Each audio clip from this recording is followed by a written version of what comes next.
ఈ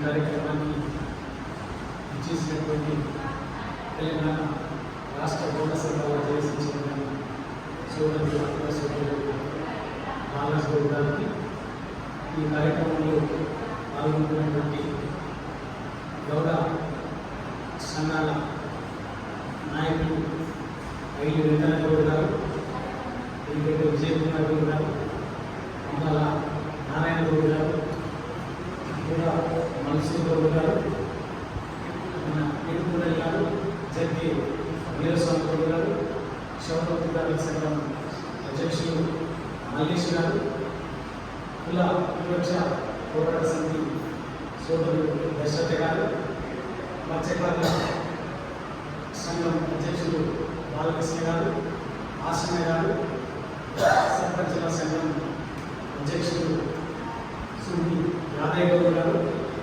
పల్లిగూడ కార్మిక సంఘం ప్రధాన కార్యదర్శి బెల్లంగూడ వెంకటేశ్వర గారు, ఈ సమావేశంలో పాల్గొంటున్నటువంటి జర్నలిస్టులందరికీ పేరు పేరున నమస్కారం. నిజంగా ఈరోజు ఈ దేశం 70 స్వాతంత్రం వచ్చి 75 సంవత్సరాల వేడుకల్ని జరుపుకున్నాం. 100 సంవత్సరాల వైపు అడుగులు తీసుకున్నాం. రాజ్యాంగం అమల్లోకి వచ్చి ఇప్పటికే 70 సంవత్సరాలు అయిపోయింది. ఇవాళ రాష్ట్రంలో రాజ్యాంగం ఉంది. దేశంలో రాజ్యాంగబద్ధమైనటువంటి వ్యవస్థలు, కమిటీలు అన్నీ ఉండగా ఇదేదో సంబంధం లేకుండా వీళ్ళేదో గ్రామ అభివృద్ధికి ఏదో దత్తత తీసుకున్నట్టుగా, లేకపోతే బాధ్యత తీసుకున్నట్టుగా, గుర్త తీసుకున్నట్టుగా గ్రామ అభివృద్ధి కమిటీల పేరు మీద కేవలం కొన్ని వర్గాల అరాచకాలని, పెత్తనాన్ని కొనసాగించడానికి చేసే దుర్మార్గం మాత్రమే తప్ప ఏం లేదు. ఎందుకు అంటే ఎవరైనా వీళ్ళకి ఏం సంబంధం? ఏది ఇవి గ్రామ అభివృద్ధి కమిటీలు కాదు. ఎవరి కష్టం పాటు చేసుకొని, ఎవరి బతుకుతూ ఈ సమాజ నిర్మాణంలో భాగమయ్యేటటువంటి సంపన్న వృత్తి కులాల మీద, ఉత్పత్తి కులాల మీద ఆధిపత్యం చేసే గ్రామ అరాచక కమిటీలు తప్ప అభివృద్ధి కమిటీలు కావు. వీటిని బరాబర్గా ఇలా ఒక సందర్భం వచ్చింది. ఒక కులానికి సంబంధించినటువంటి అవసరం కాదు.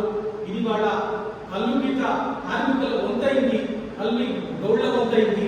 కానీ ఇప్పటికీ దాదాపు ఆ పరిసర ప్రాంతాల్లో అటు నిజామాబాదు, కరీంనగర్, జగిత్యాల, ఆర్మూరు, జగిత్యాల, నిర్మల్ ఆ స్ట్రెచ్ లో ఉండేటువంటి ఒక 100లాది గ్రామాల్లో ఒక 25-30 సంవత్సరాలుగా 3 దశాబ్దాలకు పైగా జరుగుతున్నటువంటి అరాచకం.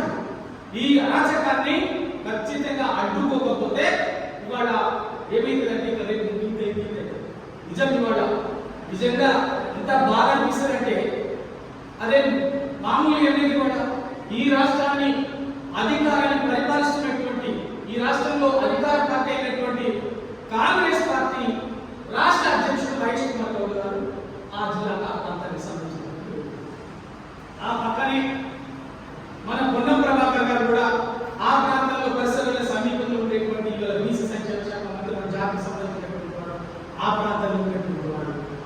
ఇంతమంది ఉండగా కూడా నిజంగా అన్ని పార్టీలు కాదు, ఎందుకంటే అధికార ప్రతిపక్ష మిగతా అన్ని పార్టీలు కూడా ఈ వీడీసీల అరాచకాలని, వీటి దౌర్జన్యాన్ని, వీటి దాష్టికాన్ని ప్రశ్నించడానికో అడ్డుకోవడానికో జరుగుతున్నాయంటే ఈ వీడీసీలు ఏ స్థాయిలో గ్రామంలో ఆ ప్రాంతంలో సామాజికంగా వేలు దూరుకున్నాయో అర్థం చేసుకోవాల్సినటువంటి అవసరం ఉంది.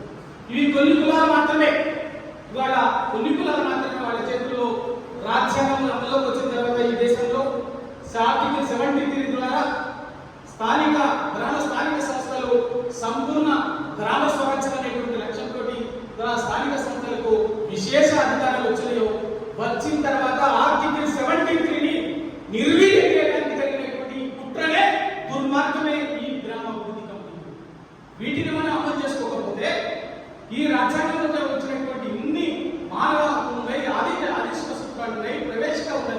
రాజ్యాంగ పీఠిక ఉన్నది, ఇన్ని రకాలుగా ఉన్నటువంటి విషయాన్ని మనం ఎక్కడ కూడా కనీసం అర్థం రోజుకోకపోతే వల్ల ప్రభుత్వాలు అచేతనంగా ఉంటే, మీకు పరిపాలన వ్యవస్థ అచేతనంగా ఉంటుంది, పోలీసు వ్యవస్థ అచేతనంగా ఉంటుంది, రాజకీయ వ్యవస్థ అచేతనంగా ఉంటే చాలా గ్రామ స్థాయిలో ఎవరు బతికేటటువంటి వాళ్ళు చాలా చిన్న జీవులు.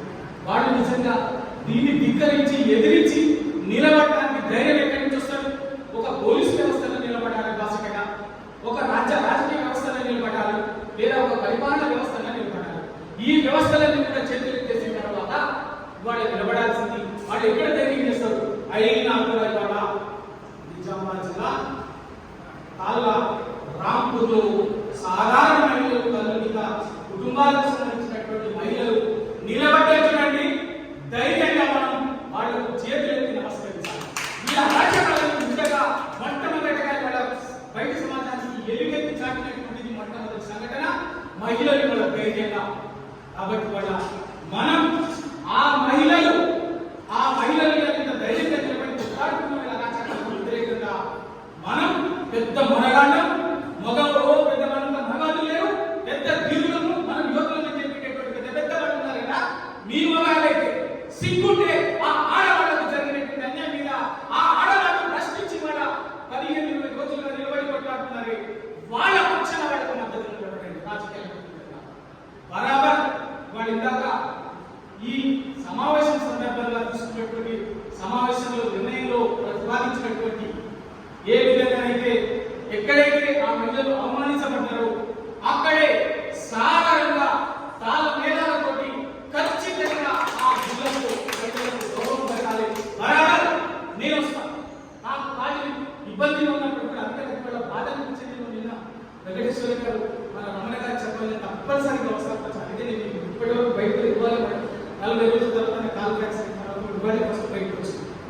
అందుకే బరాబర్ ఎప్పుడు ప్రోగ్రామ్ డిసైడ్ చేస్తారో చెప్పండి. నేను బరాబర్ నేను కూడా మీ అందరితో పాటు మనం నిలబడతాం. ఎందుకంటే ఇది ఒక కులానికి సంబంధించినటువంటి అంశం కాదు, ఇది ఒక ఊరికి సంబంధించినటువంటి అంశం కాదు, ఒక వృత్తికి సంబంధించినటువంటి అంశం కాదు. ఈ దేశంలో రాజ్యాంగానికి సంబంధించినటువంటి అంశం, ఈ దేశంలో రాజ్యాంగంలో కనిపించినటువంటి ప్రాథమిక హక్కులకు సంబంధించినటువంటి అంశం, ఇది జీవించే హక్కుకు సంబంధించినటువంటి అంశం, సమస్త రాజ్యాంగం అనిపించినటువంటి హక్కులకు సంబంధించినటువంటి అంశం. కాబట్టి బరాబర్గా మనం పోదాం. అక్కడ ఆ రోజు పెద్ద ఎత్తున గట్టిగా పోదాం, అందరూ పెద్ద ఎత్తున పోదాం. ఎందుకంటే మనం ఇక్కడ ఉన్నటువంటి వాళ్ళకి వచ్చినటువంటి వాళ్ళ బాధ్యత తీసుకొని ఆ డేట్ మీద అయితే ప్లాన్ చేస్తారో అన్ని కులాలకు సంబంధించినటువంటి నాయకులు మాట్లాడారు. అన్ని వృత్తి సంఘాలు ఉన్నాయి, కుల సంఘాలు ఉన్నాయి.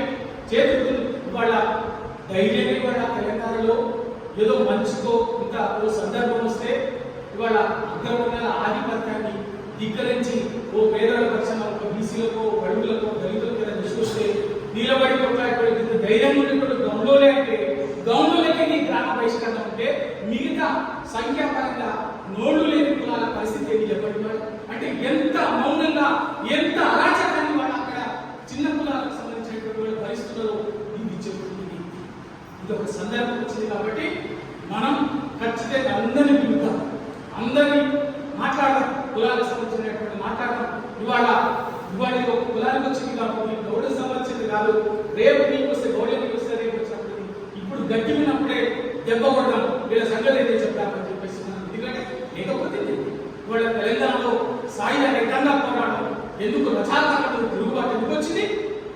సాయుధ రైతాంగ పోరాటం ఎందుకు వచ్చింది అంటే ఇటువంటి ఆలోచన. ఆ ఊళ్ళో పట్టణాల్లో పెద్దందారులు, భూస్వాములు, దేశముఖులు, జాగీర్దారులు ఎవరి కష్టం వాళ్ళు చేసుకునేటువంటి బతికేటటువంటి జనం మీద రాజకంగా వాళ్ళ ఆధిపత్యంగా రాజకాలని వ్యతిరేకంగా ప్రజలు తిరుగుబాటు.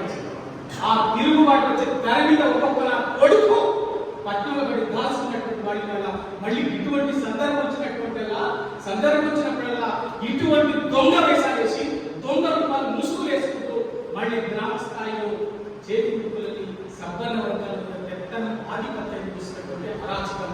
ఈ అరాచకానికి స్వస్తి పలకాల్సిందే, చరవిహితం పడాల్సిందే. దానికి బరాబర్ ఎందుకు అంటే మానవ హక్కుల కమిషన్ కూడా మొన్ననే కాన్స్టిట్యూట్ అయింది. నాకు తెలిసినంత వరకు ఇప్పటికీ ఛార్జ్ తీసుకోలేదు. జడ్జి రోజులు తీసుకుంటాడు, జడ్జి లేదు, అదే జడ్జి